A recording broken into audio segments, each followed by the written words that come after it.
Good morning, everybody, or afternoon or evening, whenever you're going to be with me. So this is my second little video. I would like to show you how to use a noodle. This is a swimming pool noodle, and you know, there's a rolling classes, foam roller classes, and things like that.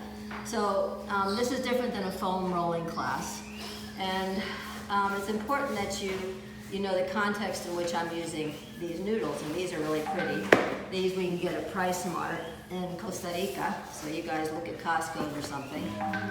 I don't know where we'll get them after China goes under, but anyway, so the intention of the noodle is to impact your skeleton, your bones. And as you all that know me know, I'm really into your hada, into your guts. And this, I'm going to remind a lot of you to go look in your library and reread this book called Hara, the Vital Center of Man. Because it'll give you a great context for physical body alignment. Alignment isn't just sit up straight and you look good and your energy flows better and circulation is better and your organs have the right place to hang. There's all kinds of great physical reasons to be in physical alignment. You all have seen the TED Talk where the woman's talking about how your posture affects your emotions. So when you're standing up tall and straight, you tend to have more energy and you're more present and you feel like you're stronger and can deal with stress, etc., etc. But there's another reason that we're using the noodles is we're going to be impacting the physical, the bones, so that the bones come back into the body instead of being out, pushed out. A lot of us walk around with our chest pushed out, our lower back arching, and all kinds of different kind of posture, unawareness of posture, which is totally fine. You can't be aware of everything all day long. So this is going to bring our center of gravity back into our hada, into our guts. And when you're moving from your guts, all those things I just said about physical alignment happen also. You're more able to deal with the stress that comes day to day. And nowadays, there's all kinds of stress. I guess there's always all kinds of stress. But so I feel like when I'm in my guts, I'm stronger and more able to cope. Then when I'm in my head, what tends to happen is I end up using my neck and shoulders to hold my body instead of my legs and pelvic floor. So when that happens, thinking gets all screwed up, you feel, quote, stressed out. And when you're in physical alignment, your breath tends to be deeper. And as we all know now, so much studies has shown, a longer, smoother, slower breath tends to balance the central nervous system. And balance doesn't mean all loosey-goosey or all tight and contracted. Balance is a balance between relaxation and tension. So when I'm in that state, I'm wide awake, I'm calm, I'm cool and collected, and I can tend to deal better with stress. How do I know this? Because right after yoga classes, I can deal with stress a lot better. And then throughout the day, I kind of lose awareness. My identity goes to my problems instead of the energy body that I am. And I start getting more angry qualities that I don't particularly like. So, but I know that if I can go back into my hada, into my guts, I have more capability to be on the planet in a healthy way. So we are going to use the noodle to do that. So when you all went and got some noodles, if you didn't watch today, and go get a noodle tomorrow. So we're going to start out with getting your feet open. Now, when you're standing, your feet will, whatever's happening in your feet is going to radiate up the rest of your body. So here, let me move this out of the way. So it's basically just stand on the noodle, open up the arches of your feet, and what you're doing is you're making them more intelligent. Every toe should be its own thing. We don't have club feet like cows and things, hooves and things like that. No, we have these digits that can be as articulate as our fingers if we would do something with them, like walk around barefooted, using the rocks to impact the feet so that the feet become more alive. So we're talking about making the feet more alive. So a great way to do that is with this noodle. First you walk on the arches, then you bring the heel and just walk on the heel. And then you come to the back side of the noodle and you just stretch out your toes a little bit. And you place your body in such a way that you don't fall down. So this is a little bit like a tightrope, except that the tightrope is on the ground, you're not above it. And so you just walk around, open up the feet. So those of you that have to work all day standing up, when you come home, get on this thing and take off your shoes and open up your feet. Then, anything you operate, anything you do to one part of your body impacts the whole body. So I was saying that this is all a point of getting into your hatha. So opening up your feet brings you into your hatha. And if you don't know what your hatha is, as I already said, go get this book and read it. He says it a lot better than I can. Now, onto your knees, come onto all fours, and you're just going to open up and soften the kneecaps using the noodle like a massage tool. Very simple.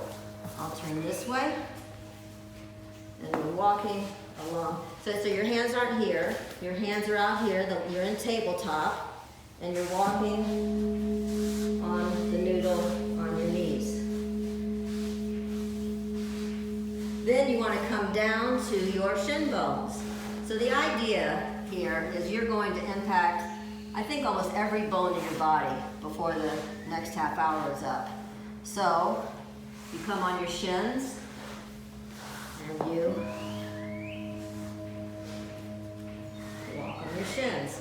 And then sit down because you can get more pressure onto those shin bones. And then rock your butt from side to side.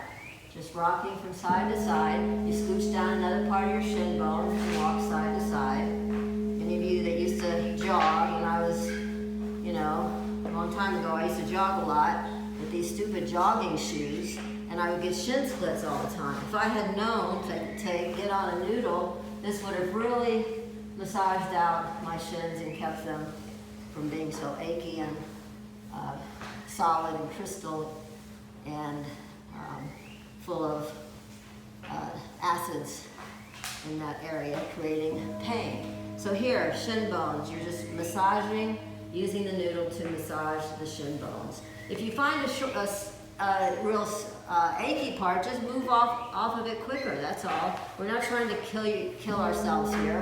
We're trying to soften and sit down. If you can't sit on your heels like this, you can bring a pillow and sit down and do the same thing. Okay, so you rock your hips from side to side.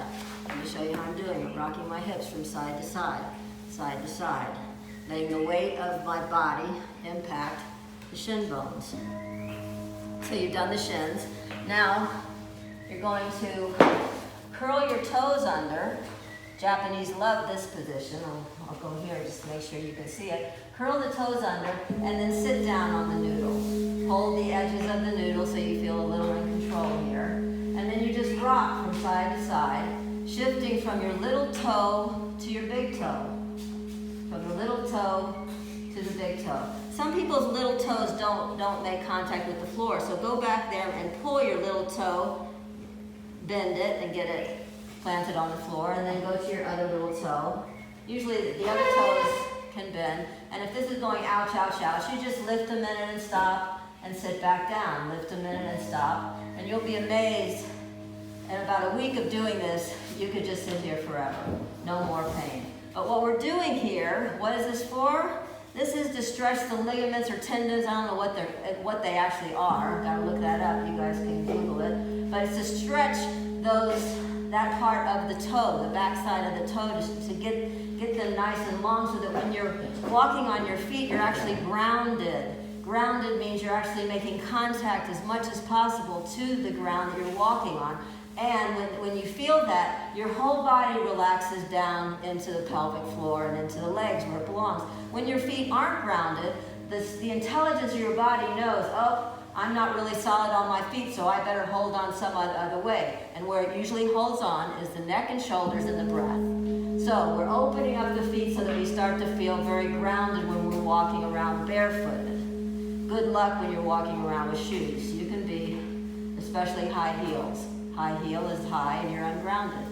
Doesn't mean you can't wear high heels, but when you come home, take off your high heels and do this. So we're stretching out the toes. Ow. Then come onto all fours. And you're going to bring the noodle into the crease of your knee. Hold on to the ends of the noodle and pull them in traction, because you're going to sit back, but don't let the noodle come back with you. It'll come back a little bit. And then again, rock side to side, opening up the back of the thigh and the calf muscle. Rock side to side. So in this class, you're rocking. Rocking is the movement. We're not going to hold it and kill us and just count to 50 or something like my friend Ashley said they do in foam rolling classes. No, you don't have to sit and count to 50 and just bear. No, you rock from side to side. Rock. Moan and groan would really be helpful. No. And then you shift it. I'm trying not, I don't want to make this class 2 hour long, but it takes the time it takes. So when you're at home doing this on your own, you can slow it down a little bit. But you go down a little bit to the lower part, the bulbous part of your calf muscle, and rock from side to side and from side to side. Now, depending on how big you are, not maybe how tall or what a big person, I'm kind of a little person, this noodle works fine. Some of you may need to get a bigger, rounder noodle because maybe you can't sit down. You want to be able to give pressure down onto the muscles here in this position. So get a fatter noodle and you rock side to side all the way down to the crease of the ankle there. Rock side to side. Then come to the top of the heel and sit on the top of the heel. Now you're opening up that heel, your heel, and your sit bone. You're not on your buttocks. Get your butt out of your way. You're sitting right under the bones, your sit bones in there, and you rock side to side. Side to side. What could be more simple, right? But it's very, very powerful to do this and get everything in integrity, everything authentic before you start doing traditional yoga postures maybe. Okay, so we've done the front side of the legs and the inside of the thighs. Now, you're going to come onto your back. So we want to do the same thing, making contact with the bones in the back side of your body. So again, bring your knees into your chest, and now put the noodle down by your tailbone, lower than your belt line, deep into the whole sacrum area, and you just rock. Rock side to side, and you put your knees in the position where the weight of your legs is heaviest down into the bones. So you want to get heavy. So where do your legs have to be? To be heavy down onto the bones back there. Like if they're here, you can't make much contact, too far in. Find the juicy spot, and then just rock your knees from left to right. Once you have the movement, then you begin to feel your body resting on the ground, and you begin to just let go of your bones down into the floor. It takes time. Then as you're beginning to settle in, you know the movement. You begin to check out and say, can I breathe and do this at the same time? Can I take a deep breath? And maybe that deep breath starts opening up the legs and you want to stretch one leg, 2 legs out to one side or one leg. And then as you sit here, you think, is it okay for me to roll my head as I do this? Go ahead and release control of the upper body and allow the head to roll from ear to ear. I'm rolling my head in the opposite direction that my legs are going. You can do either way. Opposite or with the knees, do both. Inhale and exhale. And once those bones you said hello to those bones, plant your feet on the floor now, mat width apart, so not too close, mat width apart, and begin to drop the knees, windshield wiper the knees. And as you windshield wiper the knees, you begin to slide down slide down off the noodle. The noodle starts going up your back, windshield wiper your knees. And it's the weight of the legs. You're just manipulating the hips with the weight of the legs. And then the noodle starts going up to your waist. There's a curvature at your waistline, right? So there's not a lot of pressure. Then begin to take one end of the noodle with you as you begin to roll, and you take the noodle farther up your back. Does that make sense? So watch, you're going to lift one side of the noodle and it's going to go up higher to your back. Make sure your clothes aren't, your shirt isn't stopping the movement. And then you roll to the other side and take that side of the noodle higher and higher. Until the noodle now is up by your rib cage, up by your ribs, and you take the side of the noodle with you so you can actually press into the sides of the ribs, not just the back side and the spine. You want to stretch, you want to press into, let your body roll onto the sides of your ribs. And now notice my head. I'm not lifting my head. I'm letting the head be, like Don says, let your head be as heavy as it actually is. So don't lift the head one bit. Let the head roll. Can you breathe and do this at the same time?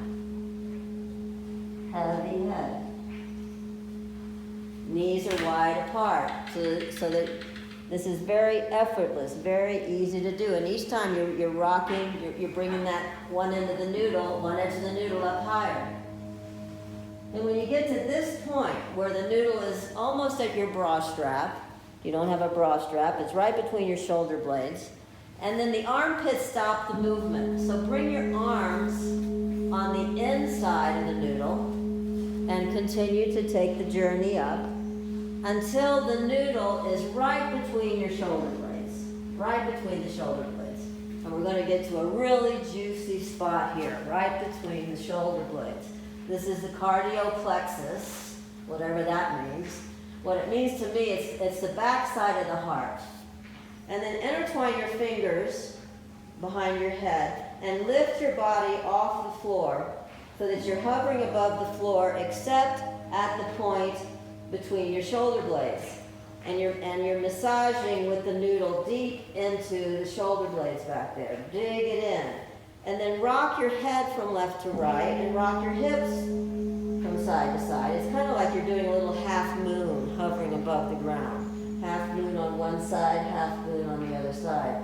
And really dig into this place, the heart plexus, the cardio plexus, back side of the heart. A lot of tension is held in this area, a lot of tightness, and dig in there and release this plexus. This is a major superhighway of consciousness that flows from the first three chakras and then begins to enter into the upper chakras of your body. It's not a metaphor. It's just connecting the seen part of your existence, first three chakras, the physical, with the unseen dimensions of yourself, the non-physical. And right behind the heart here is where it all connects. So you want to really focus on that area and dig and open up that area. It gets tight due from many reasons. One, having your heart broken at different times happens. And we get tight back here. We protect our heart. Well, dig in there and release any unconscious holding patterns there.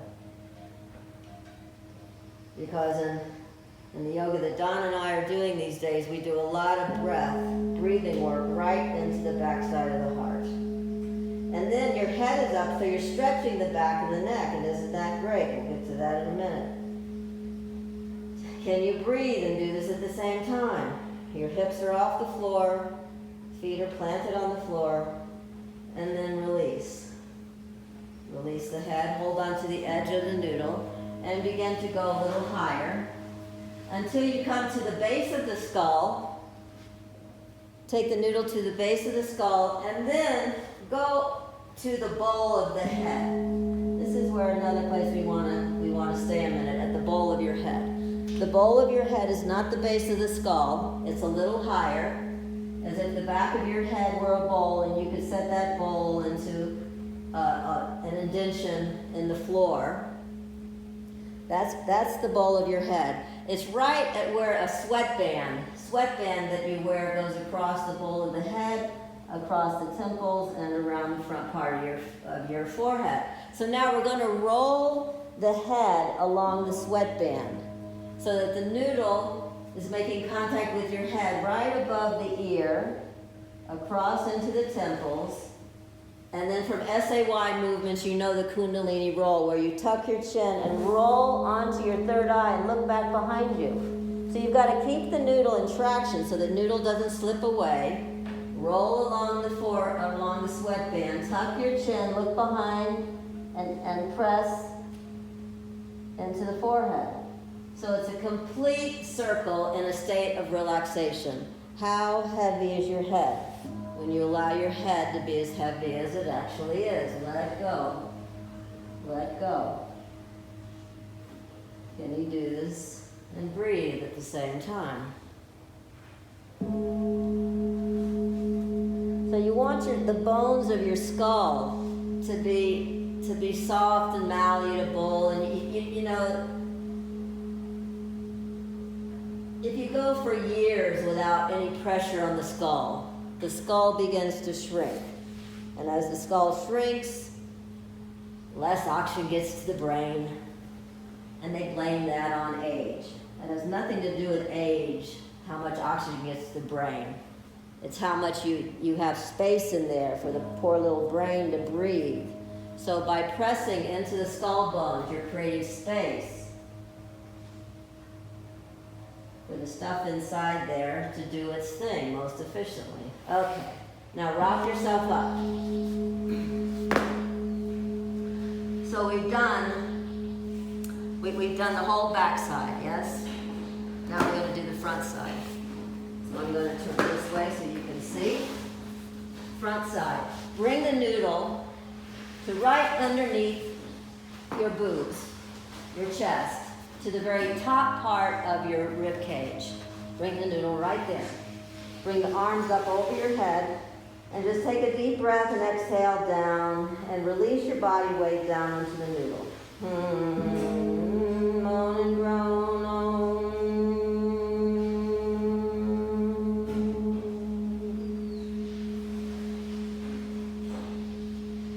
Then take the ends of the noodle for a minute and begin to rock. Raise one leg. How do you rock? Rock. Raise your left leg up to the sky and cross it back behind you. And bring it back down. Raise the other leg up, cross it back behind you, and find the space back there. So we're going to roll and rock. You can take the arms over your head as well. As it starts going down your body, the noodle starts going down your body. Rock over your rib cage, over the ribs, press. How heavy is your body when you allow your body to be as heavy as it actually is? Raise the right leg, cross it back behind you, and let the weight of the leg roll you over. Take a deep breath, come back to center.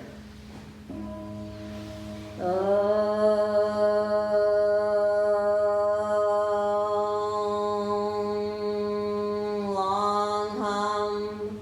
That's the same as a long exhalation, so you can just hum. If I could hear you, that would be wonderful. Hum, back and forth. Push off with one leg. Let the head come off the floor when it needs to, and then let the head return to the floor when it can. And you keep rocking, bringing the noodle down the front side of your body. And this area of the body is where we get overextended.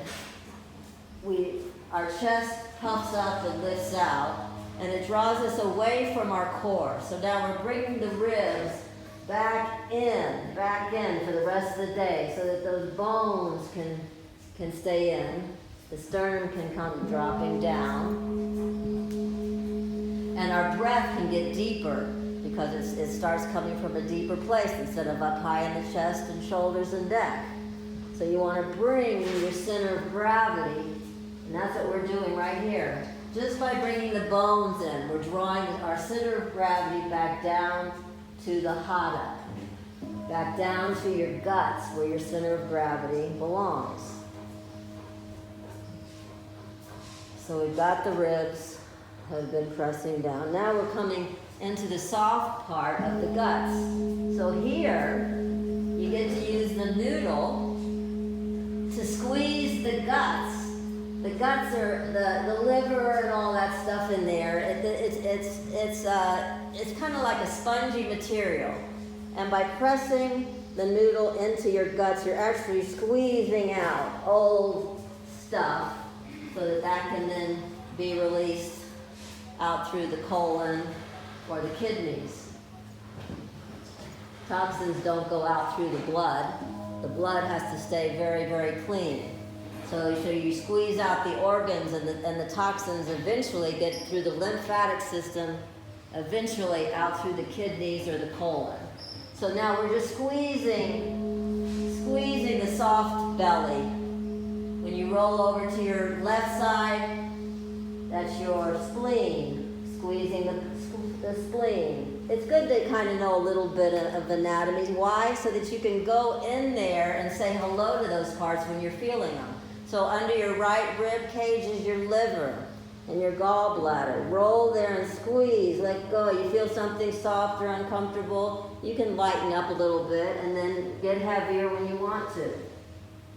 It's also just releasing pressures that get built up in the body that then pull you off your center of gravity as well. And so you keep rolling, rolling, rolling. This is, when you're doing it on your own, you can stay as long as you want in the guts. Then you get lower than your belly button.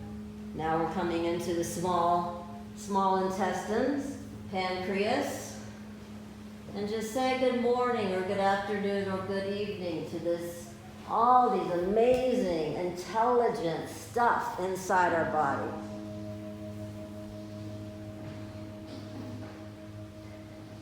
And I'm getting so tired of this coronavirus crap telling me that the intelligence of my body can't handle this. The intelligence of my body has been handling viruses since the moment I was born. And it's going to continue to take care of viruses as long as I take care of my body.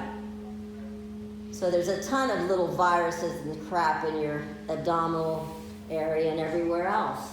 Most of them are your friends. So you just keep rolling around and you say good, you just spend some time. Instead of spending all your time with friends and things, spend a little time with your guts and your organs. Going down now, we're getting into the side of the hips, the hip bones, the crest of the hips. So it roll on the buttocks, one buttocks, and then roll across the hip bone there. And say good morning, say hello to the hip bones, and send them your love. Louise Hayes, what did she say? She said if you could feel it, you could heal it. And if you could see it, even better. So the only reason I check out anatomy books is so that I can visualize better where these things are. So you've got these hip bones. Give some weight, some nice weight into the hip bone there. You may want to raise a leg. There's nothing that doesn't work here. Back and forth, roll across. Can you breathe and hum?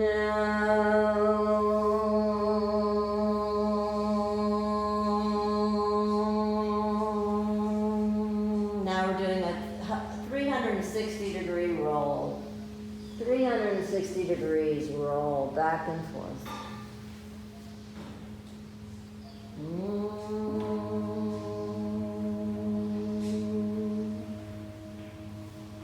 Get more pressure somewhere, you can come up to your elbows and you can just roll, lift your whole body off the floor and just roll yourself up and down. Best to do this early morning or at some point when you don't have food in your stomach. The only time I don't have food in my stomach is in the morning.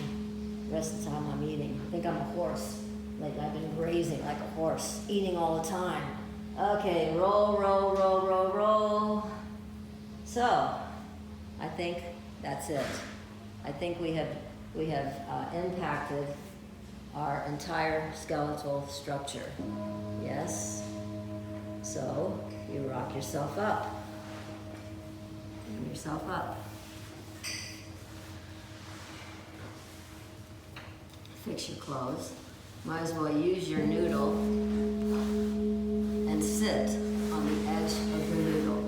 Since everything we do is for reflecting our higher self, which is what I love, that definition of meditation. So what we did, we did all that rolling to feel our bodies, to really know where they are. So it's a great time to sit in silence. So then put the noodle right, your buttocks is out of your way, and the noodle is sitting right around the area of your sit bones, so that your hips are lifted slightly, so that the hips are, when you're sitting, the hips are always rocked forward. So this is a tilt of the hips. Your hips are forward. When the hips are forward, the spine is straight. So in yoga, we're always working and opening up the hip area so that the hips can tilt forward. When you're flat on the floor, that's really difficult to do unless you've been sitting on the floor with no furniture your whole life. However, we in the Western world have had furniture, so it helps to lift because the hips aren't quite that open yet. So we lift the hips up so that there's a slight tilt of the spine. Extend your arms out to the side or somewhere. Just place them somewhere. Wiggle and find yourself squishing down into the noodle. And then allow your eyes to close.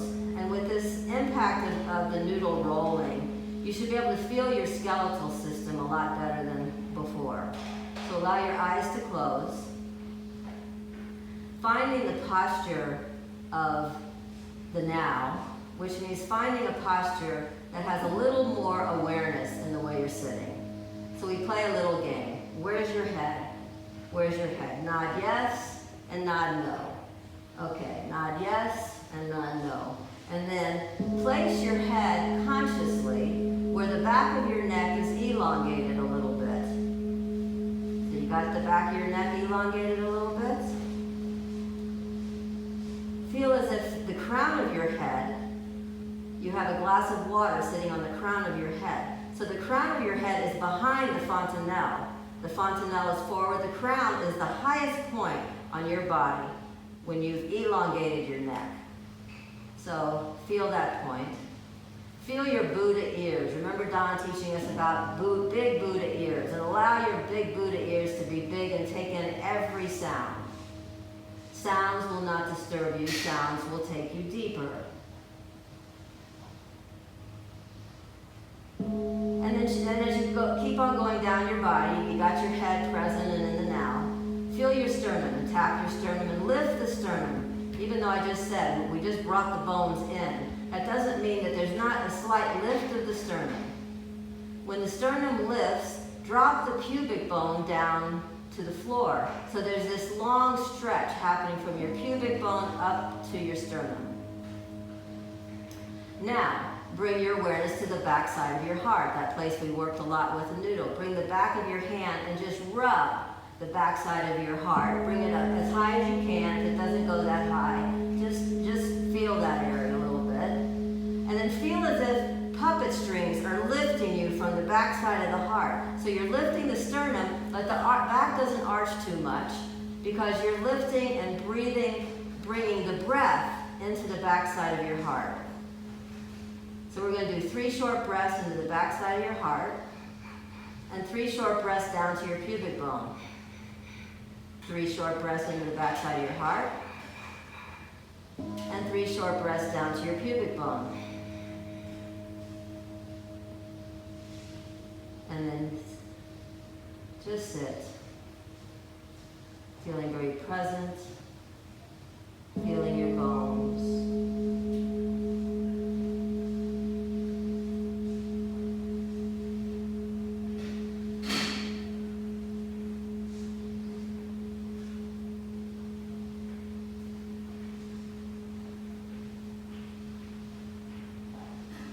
Body sitting on the floor. This is something I learned from Janelle. And her her meditations, she would say, whole body breathing.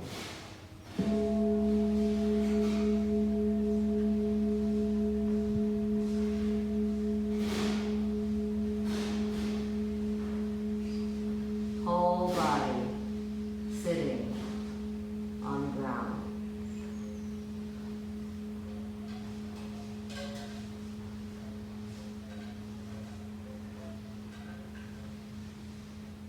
Whole body breathing.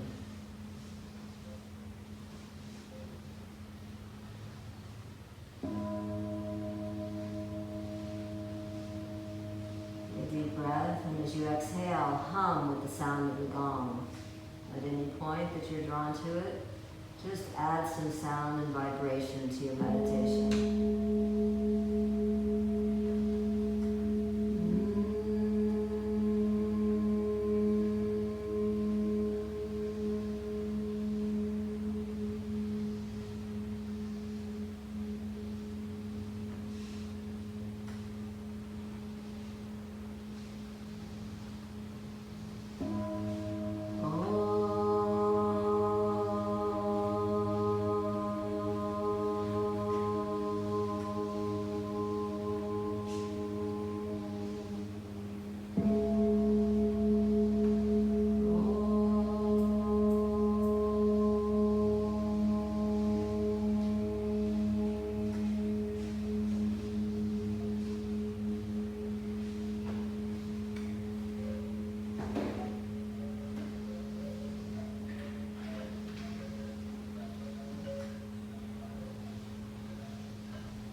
Whole body breathing.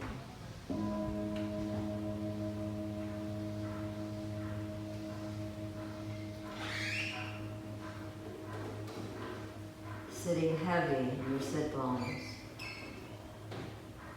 And yet lifted light and tall. All your bones stacking one on top of the other. Allowing the muscles to relax because of the strong hada, the strong center in the core of your being.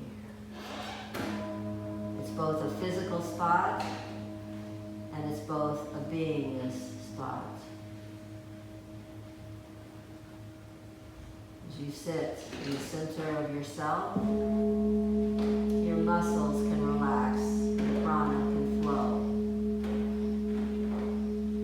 Prana flows, you begin to feel energy lines called nadis differentiating within your muscle fibers. It's like the fiber optics of your system. As you sit heavy in your bones, the 72,000 nadis in your body begin to light up, free from all unnecessary contraction, free from all unnecessary thoughts.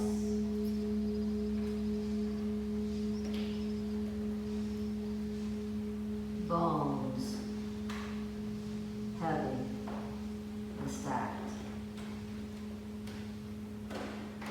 Heart light. Breath present. And you begin to drop into this place called awareness.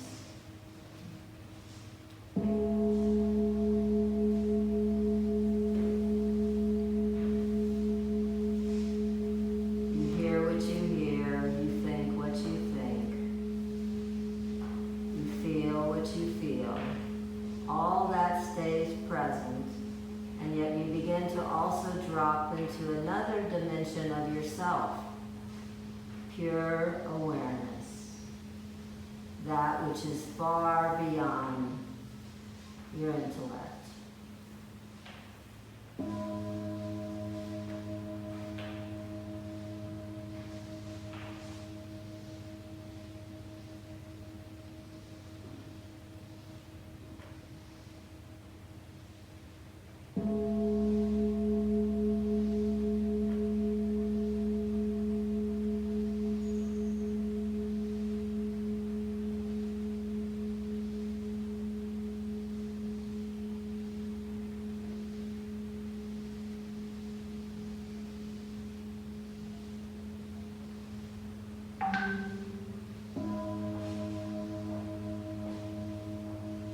before you get up. Just see yourself continuing the rest of your activities of the day in this state of tall, strong, awake, alive awareness.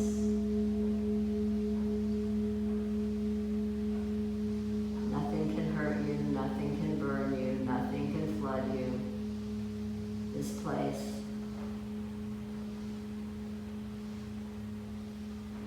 where you open and you see things exactly as they are.